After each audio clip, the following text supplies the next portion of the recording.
Wireless LAN Professionals Podcast, episode 188. Having those remote hands out at your remote sites who with our various testers, whether it's AirCheck or Link Runner, can be out executing tests out in the field, and those test results are automatically uploaded to the cloud service. So your headquarters or regional expert who has access to Link Live can, in a way, monitor what the field technicians are doing, see the test results, manage both the test results and the workflow that the technicians are doing out in the field. Wireless LAN Professionals is a place to educate, inform, encourage, and entertain those involved in wireless LANs. This Wireless LAN Professionals podcast is an audio manifestation of these goals. Our host is a wireless LAN veteran, consultant, designer, and teacher, Keith Parsons. And now, the podcast for wireless LAN professionals by wireless LAN professionals. Welcome back to the Wireless LAN Professionals podcast. My name is Keith Parsons, and today I'm here with Dan Klimke. Dan's with a kind of a new company called netAlly, and maybe to start off, you can introduce yourself, Dan, but basically introduce what is netAlly and where did it come from? Sure thing, Keith. Yeah, thanks very much. Yeah, my name is Dan Klimke. I'm the Director of Product Management and Marketing at netAlly. It's probably one of the oldest new companies that you've never heard of. We were the business unit originally in Fluke Networks that developed the line of handheld network test tools and portable network analyzers that got sold off from Fluke Networks to NetScout about 4 or 5 years ago. And subsequently, last year, we were divested out of NetScout and picked up by a private investment company called Stone Caliber. And we just launched our new brand, netAlly, just this last couple of weeks, and are standing the company up as a separate independent company and establishing our new brand, but still with the same old products, the same great people, and pretty deep history of technology and development that goes back all the way to 1993 when we came out with our first portable network analyzer, the LAN meter. I remember those. Yeah. I remember the little teeny one. Was it Network Inspector? No. Yeah, Network Inspector was a network management software product, still fondly remembered by many people. What was the one that was about the size of the palm of your hand? That was probably the Net Tool. Yeah, that's it, Net Tool. That was, I used many hours of my life had that in my hand. Absolutely, it was a great product. And then we moved on from there to bigger and better things. For most of our audience, wireless LAN people, they're used to the AirCheck. AirCheck started as a Fluke big yellow thing. It changed to a green one when I went to NetScout with a G2. And you just announced a new software upgrade for that. So can you tell us about what's in V4? Yeah, sure thing. Yeah, the AirCheck G2 version 4 software was just released, and everyone who has a support contract with us can contact our technical assistance folks to get their download and update their unit.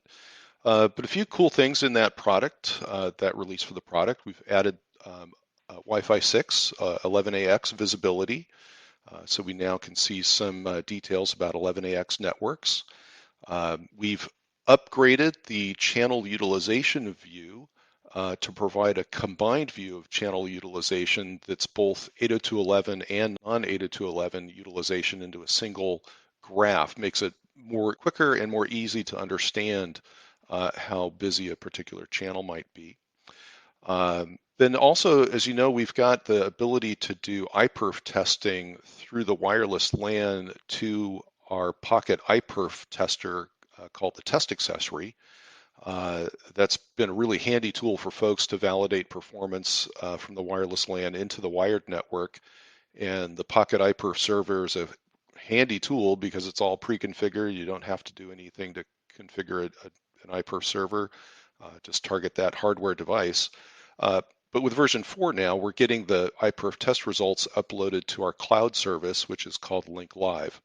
So anytime that you run that iPerf test from the AirCheck, that performance test data is going into the Link Live cloud service. So you can quickly and easily and automatically generate reports from those performance tests. Which means you can send perhaps less skilled people out to do those, but then you still have access to see all the data. Yeah, and that's going up kind of 30,000 feet. That's what we really have designed Link Live to be able to do. We talk about having those remote hands out at your remote sites, who with our various testers, whether it's AirCheck or Link Runner, can be out executing tests out in the field, and those test results are automatically uploaded to the cloud service. So your headquarters or regional expert who has access to Link Live can, in a way, monitor what the field technicians are doing, see the test results, manage both the test results and the workflow that the technicians are doing out in the field.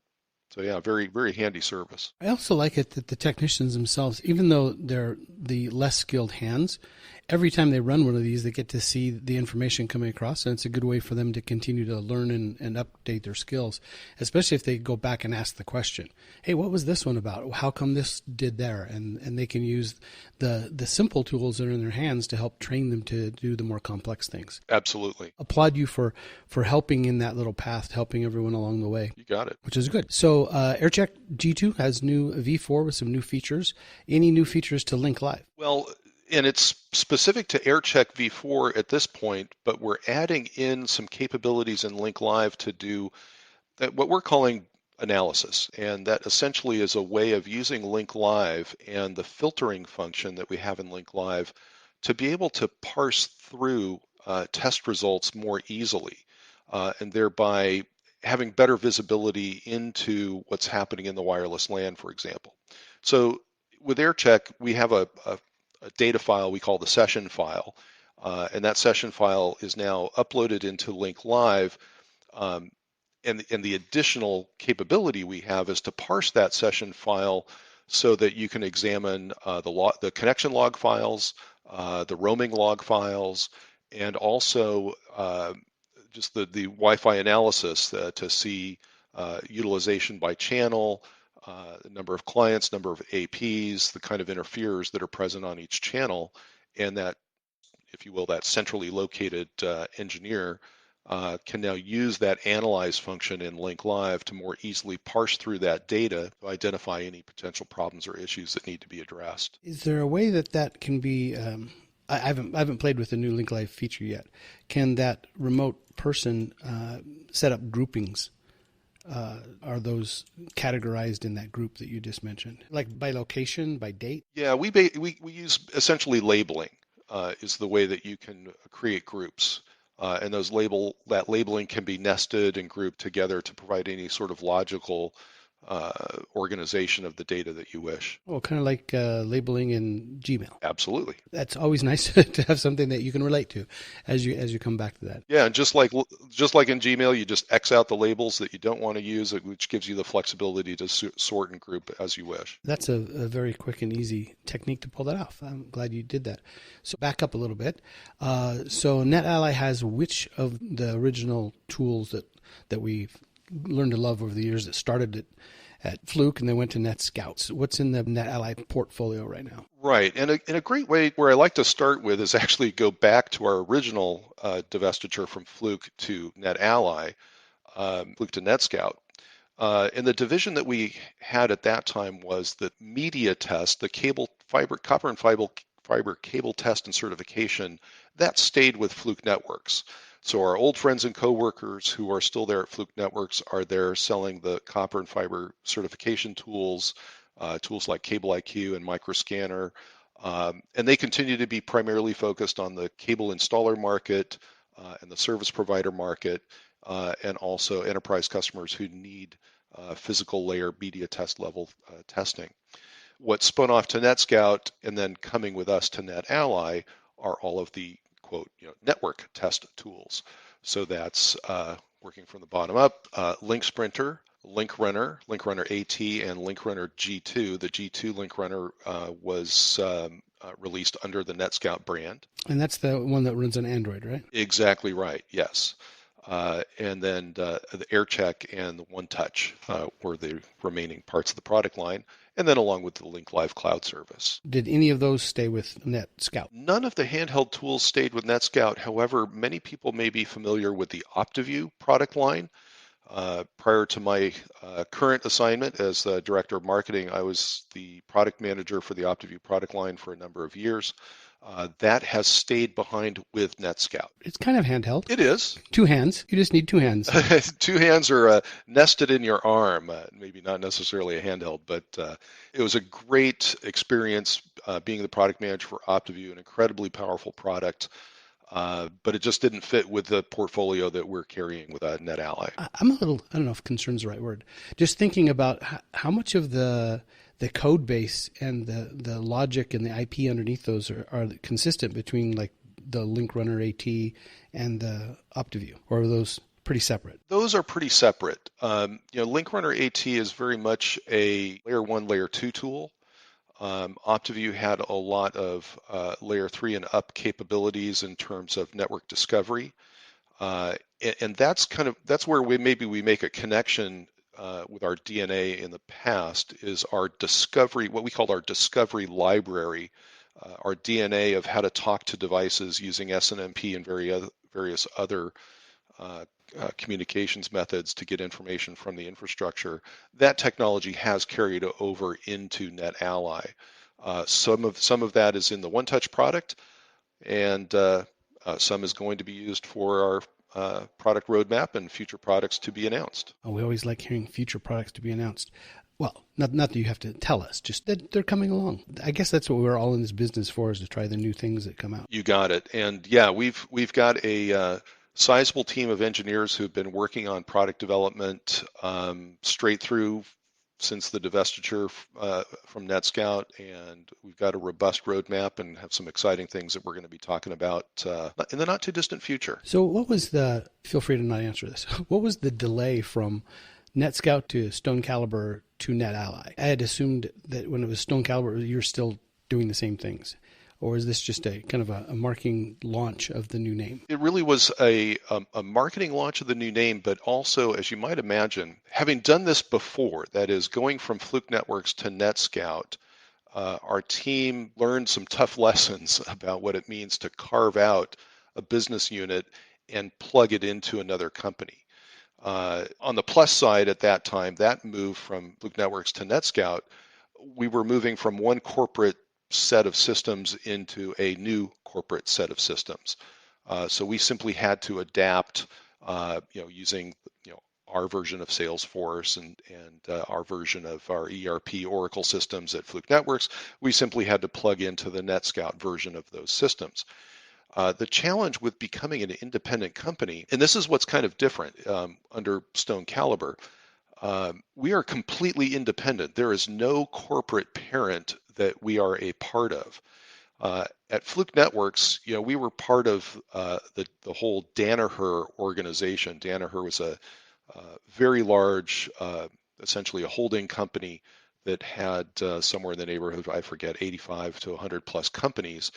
But we were part of a platform that provided HR services, IT services, financial services. I mean, all of the corporate back-end stuff we were a part of and utilized. When we moved to NetScout, well, we just used theirs.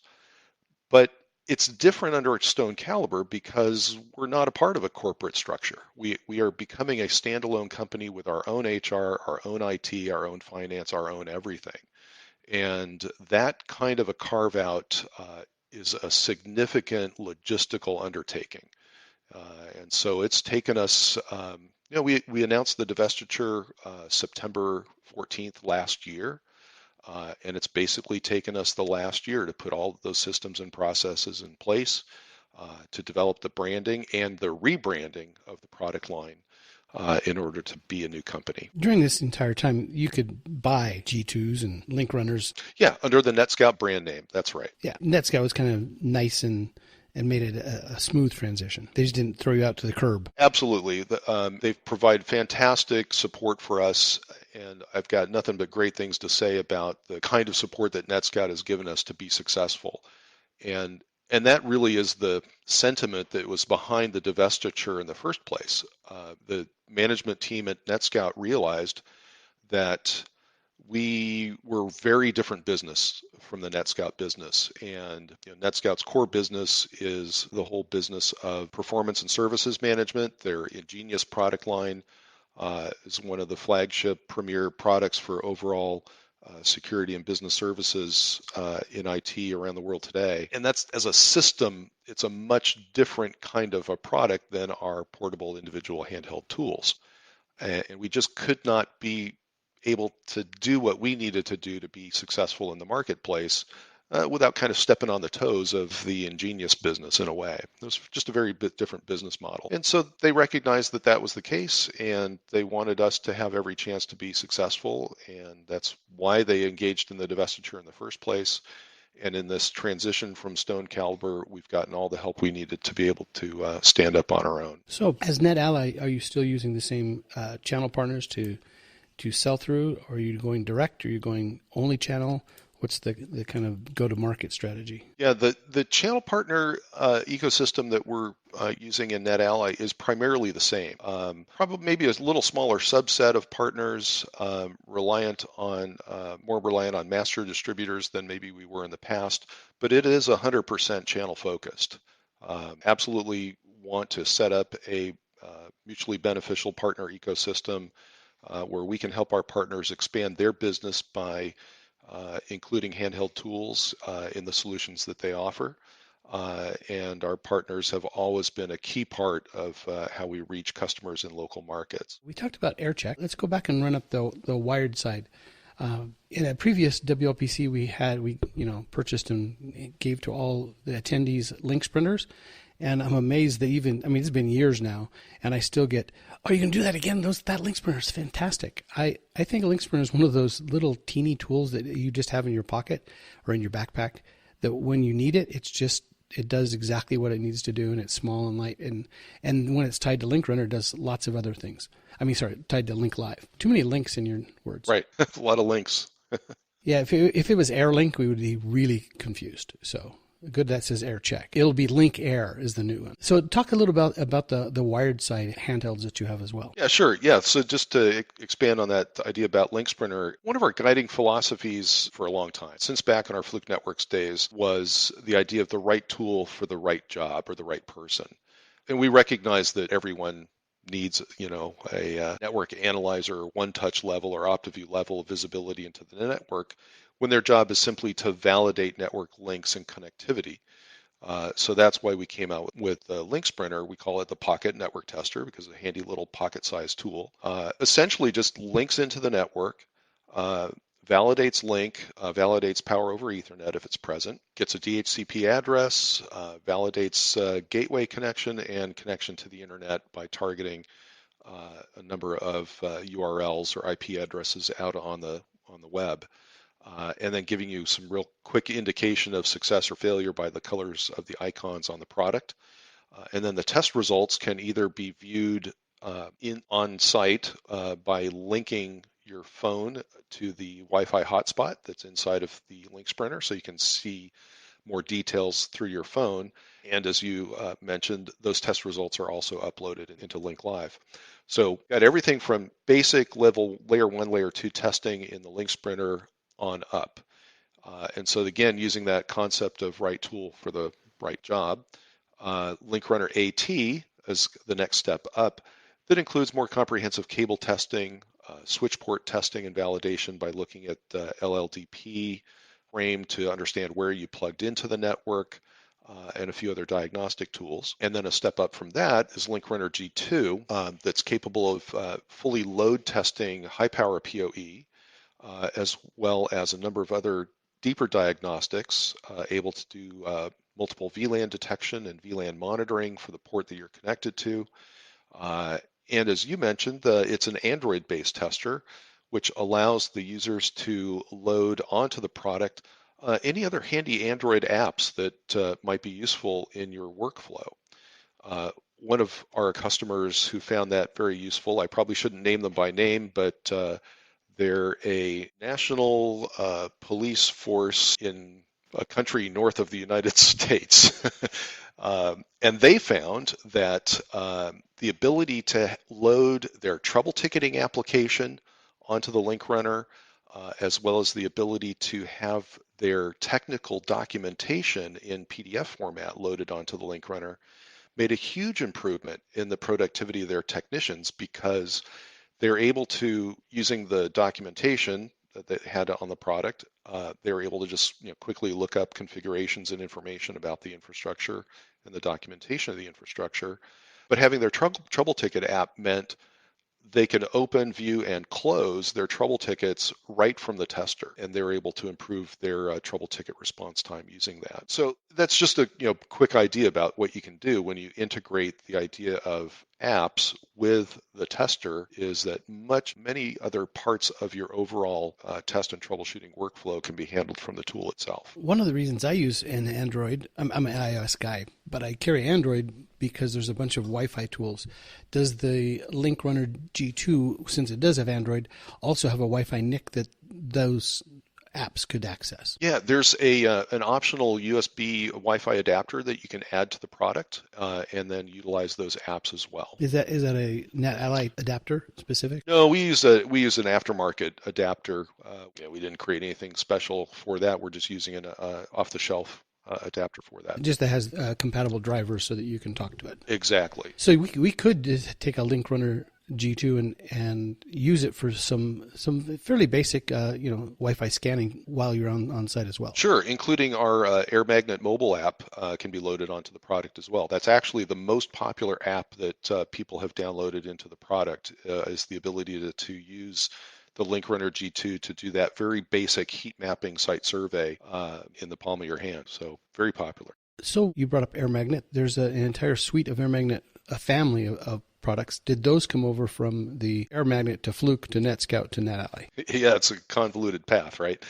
Yes, those did too. So the Air Magnet mobile suite, which is Wi-Fi Analyzer, Spectrum XT, and Air Magnet Survey Pro, those also are a part of the netAlly product line.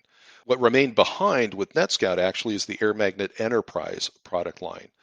That remains with the NetScout folks. Which of those Air Magnets did you mention run on the Android app? So there's a Android app for survey. I think we call it Air Magnet Mobile. It's a little heat mapping product. So it's not the same as the full-blown Air Magnet Survey or Survey Pro, but it is a way to be able to walk a site and get a essential heat map using the Android tool in the palm of your hand. Well, very cool. Like playing with the toys, which leads us to what's next. Again, not asking you to pre-announce anything, but since you are a new company, what's the kind of the roadmap you'd like to head direction you're going in? Well, I guess the way I'd answer that is if you look back at our history, you mentioned the Net tool that we introduced. Gosh, that was probably back in 2001 or 2002. It's reminding me how old I am. Don't go there. Oh man, join the club. If you look through our history of product development, we've got a lot of firsts in our name, but we also have a lot of useful, pertinent evolutions of the technology and the product lines as well. We all know as technologists that, in fact, one of my former associates back at Fluke Networks used to call this the technology bus that you just can't quite run and catch up to. It's always racing ahead of you, and you can't quite jump on that bus because there's always something new coming. Well, we've gone from 802.11b to all the way up to where we are with 11ax now, right? We've gone from 10 meg half duplex in the access layer to 10 gig or multi-gig to access point in the access layer now. So there's always technology churn that we have to catch up with, and other technical changes in networking that our customers need to have visibility of. So there's always an evolutionary process of our tools, and similarly with the technology that we want to test, there's evolution in the technology that can be embedded in the testers itself. Like we were just talking about, the ability to utilize Android as the OS for a tester like Link Runner G2. So we're always looking for ways to both integrate the latest in networking technologies with the latest in test technologies to create ways that make our customers more efficient, give them better visibility, and to simplify their process of managing and monitoring, validating, and troubleshooting their networks. So it's natural to assume that since we've done that throughout our history, come out with next iterations and next generations of products, that a next generation product is on the horizon for us as well, for both wired and wireless troubleshooting. That's going to be called the AirCheck Runner Link One Touch. You know, Keith, you might want to stick to your day job. Okay, I'm not very good at the marketing thing. That's okay. Just throw them all together in one big thing. There you go. I appreciate your time today and kind of giving us a little update of where netAlly is today, where it came from. netAlly name, just so I get it right, the N is lowercase and the A is uppercase. Is that kind of the style? Yeah, that's correct. Yep. And just to let folks know a little history about the name, netAlly actually was a brand name that we owned in the Fluke Networks days. We acquired a company we acquired the intellectual property of a company called Viola Networks back in about 2005. They had a product that was a VoIP pre-deployment assessment tool, and that product was called netAlly. For various reasons, that product was discontinued, although the technology or the idea of the technology behind that original netAlly product actually resides in a product that our friends over at NetScout have created, a product called Ingenious Pulse. Don't have to go there, but just, that's kind of where the germs of these ideas tend to propagate throughout our organization in various ways. But anyway, netAlly was a brand that we had, and when we were looking at a new company name, we were looking around at possible variations, new ideas, and we were looking at our list of brand names that we owned, and we said, you know what, that actually really reflects our personality and the kind of company that we want to be. The net, of course, is association to what we're all about, but the ally part really reflects what our customers have come to expect from us from our days back at Fluke Networks and NetScout and here today, is that we're here to be a partner. We're here to be an assistant, a friend, to be a helper to the folks who are trying to install and maintain and optimize today's networks. So that's why we went down the route of calling the company netAlly. I like the name, and it fits. And I think for our audience, specifically the wireless guys, AirCheck's obviously a fantastic tool for helping do design and install and test and validate Wi-Fi. But I think the wired side just as well. I have a presentation I did a couple of years ago on how to make Wi-Fi problems go away, and it's basically use a Lynx runner to test your cable before you put the AP in, because there are so many problems that show up as once the AP's in, every problem across the network is a wireless problem. Before you put the AP in, every problem's still obviously wired because there is no wireless yet. If you can fix those early, because it's a lot easier to test a cable than it is to test the air. And so troubleshooting wires is easier, and you have the right tools to help. Well, like we like to say, there are a lot of wires in a wireless network. That's true, unless you're Dilbert. How hard is it to install no wires? Actually, very hard. Well, thanks for your time today, Dan. I appreciate that. You started with Fluke before NetScout, so you've been with this team for quite some time. I have been. I was actually started with the company right when we were announcing the 686 land meter, the 100 megabit plus token ring land meter back in 1997. I'm kind of embarrassed to say that I remember that. Yeah, well, there you go. There's a few of us dinosaurs around. So we'll take the role because it is kind of exciting to be in this industry. We get to just stay on the edge of technology. It keeps us young. So indeed. It's been a good ride. All right. Thanks for your time, and we'll see you out on the net. Thanks, Keith. All the best.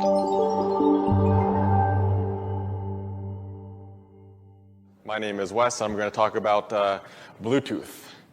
So I think Sam and Yusuf did a great introduction. Everybody's already using Bluetooth. That's what we discovered yesterday.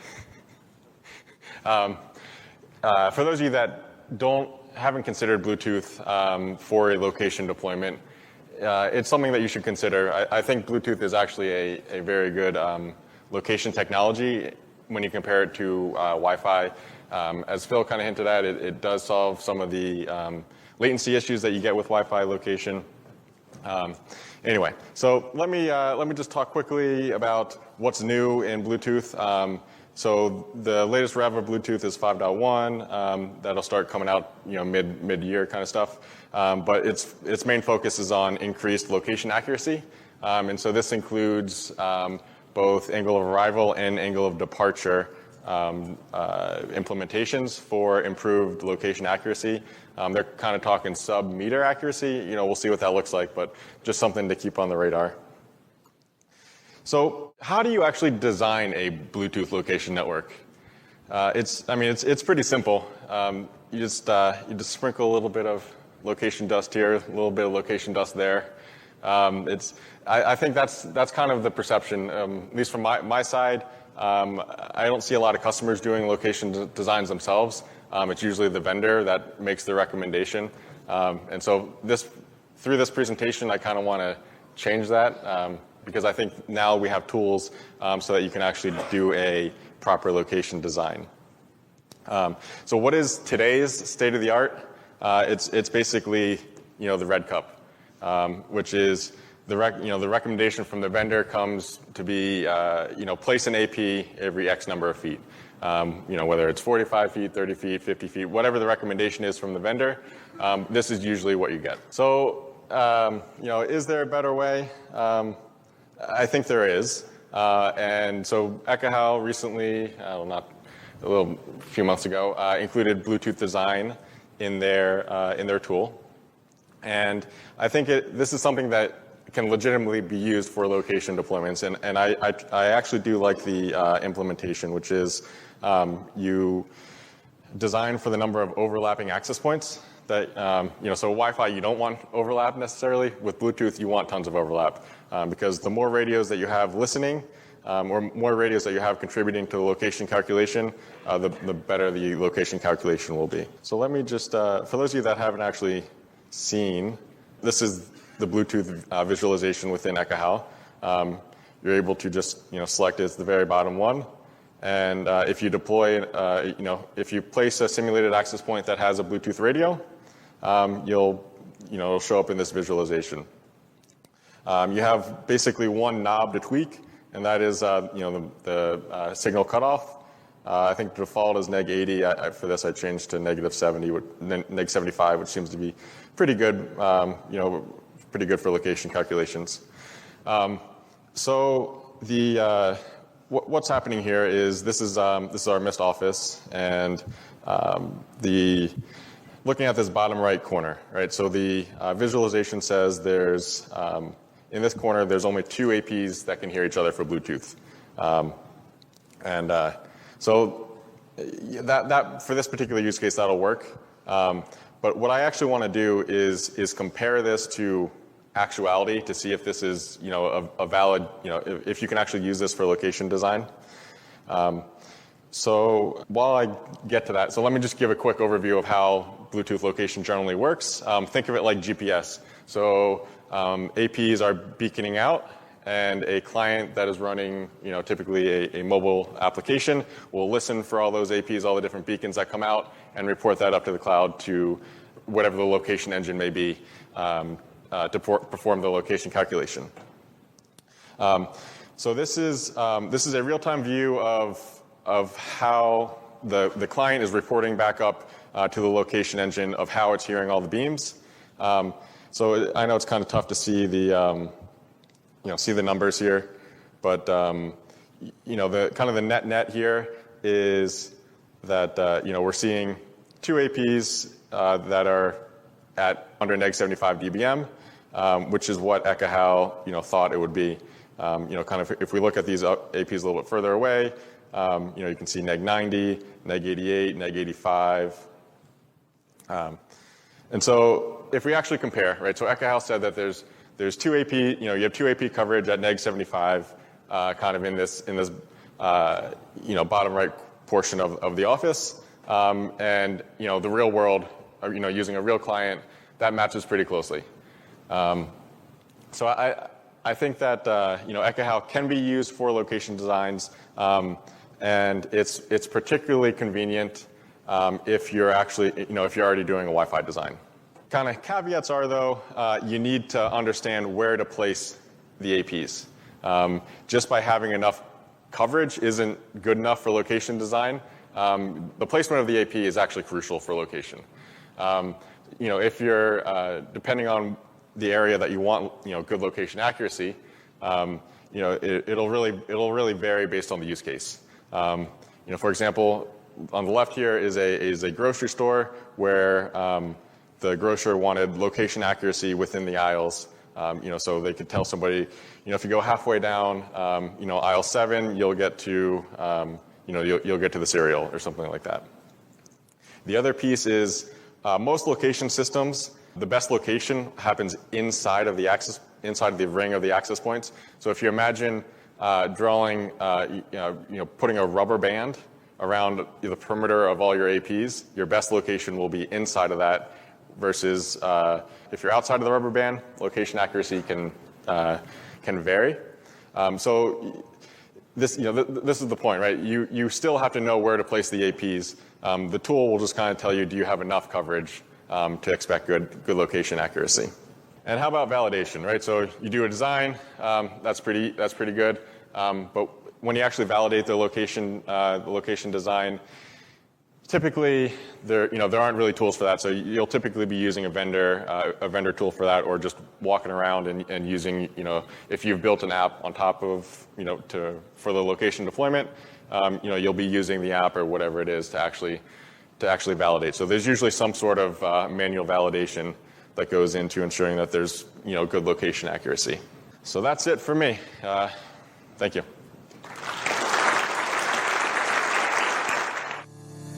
Thank you for joining us for another episode of the Wireless LAN Professionals Podcast, the podcast for wireless LAN professionals by wireless LAN professionals. Be sure to follow us on Twitter @WirelessLANPros for all the latest news and updates, and also connect directly with Keith on Twitter @KeithRParsons. Head over to www.wlanpros.com for this episode's show notes, as well as the latest in all things Wi-Fi.